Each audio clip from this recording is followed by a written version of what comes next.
Hi guys, we're going to read chapter 10 for the bridge home. Here we go. Chapter 10, Unwelcome. The city was waking up as we walked toward the tea shop. Women were busy with their everyday routines, drawing columns to decorate the grounds before their homes. At one home, you stood entranced as a woman showed a girl how to let rice flour fall evenly through her fingers to make the patterns with smooth white lines. Do you know what the word entranced means? It means like it grabs your attention and like you can't stop looking at it. That's what entranced is. The tea shop man was pouring frothy glasses of chai when we arrived. You wanted to walk right back to the kitchen, but I stood waiting for the man to notice me. If we showed him what polite, hardworking girls we are, surely he'd let us work for him again, maybe pay us money this time. Go away, he shouted. I looked behind us to see whom he was shooing. You, he yelled, get that dog away from my shop. It's a good dog, I began, but the man shook his fist at us. Cutie growled. I picked him up and held his squirming body tight. Auntie, you cried. Sure enough, tea shop auntie had opened the kitchen door with a crack. She beckoned. She called them in. We took the long way around the shop and I set Cutie down. He settled his head on his forepaws and closed his eyes. Auntie let us in the back door with a slightly frightened smile. You said Ruku liked beads? My irritation at her asking me instead of you vanished when she thrust a bulging bag into my hands. Inside the bag was a beautiful collection of jewel-toned beads, as well as some neatly knotted bundles of twine. Thanks, I breathed. Look what Auntie gave us, Ruku. You were as dazzled by the rainbow of color as I was.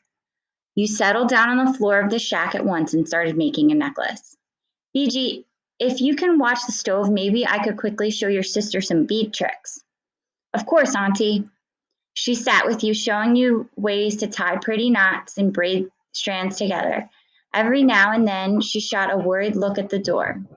But the tea shop man didn't bother us.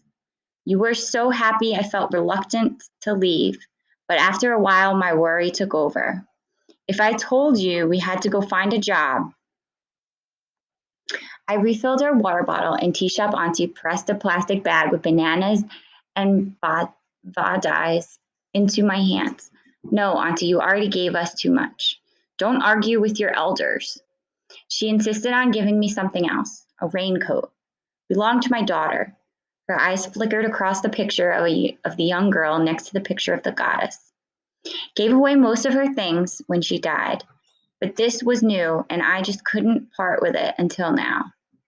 Thanks, Auntie. I tried to squeeze all my gratitude into those two small words. As we left, Tea Shop Auntie walked outside with us. Try your luck there. It's where the rich people live. She pointed at a distant temple tower rising above the forest of buildings. Maybe someone will want a maid, she said, but don't be too trusting. The world's not always a kind place for two poor girls like you.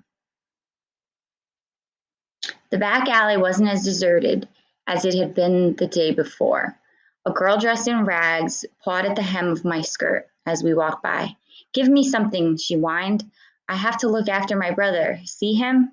She gestured at a small boy stark naked who was sleeping behind her.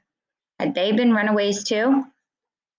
Casa Kudunga Aka, she wailed. Give me some coins, sister. We don't have any money, I said. It was almost true. Money. You patted the money pouch at my waist. I shouldn't have lied. You never did. We have no money to spare, Ruku. Your eyes welled up as you gazed into the girl's tear-stained face. Okay. I untied the drawstrings. But before I could take a coin from the pouch, the girl's bony fingers clamped right onto it and yanked it out of my grasp. No, that's everything we have. So the girl stole their money pouch. The girl scampered out of reach, her bare heels disappearing as she turned a corner, her brother forgotten, so she left her brother behind. QT yipped and darted after her, but I called him back. Even if I'd felt less tired, I couldn't have chased a girl with such a pitiful voice and such haunting eyes. And besides, our money wouldn't have lasted much longer. We needed a job. I looked for work in a few of the tiny shops we passed on the way to the temple.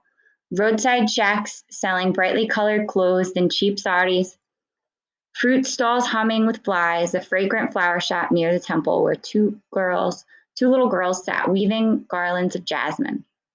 I saw more people that day than I'd seen our whole lives, but nobody noticed us. We were in plain sight, but we were invisible. All right, so what do you think that means?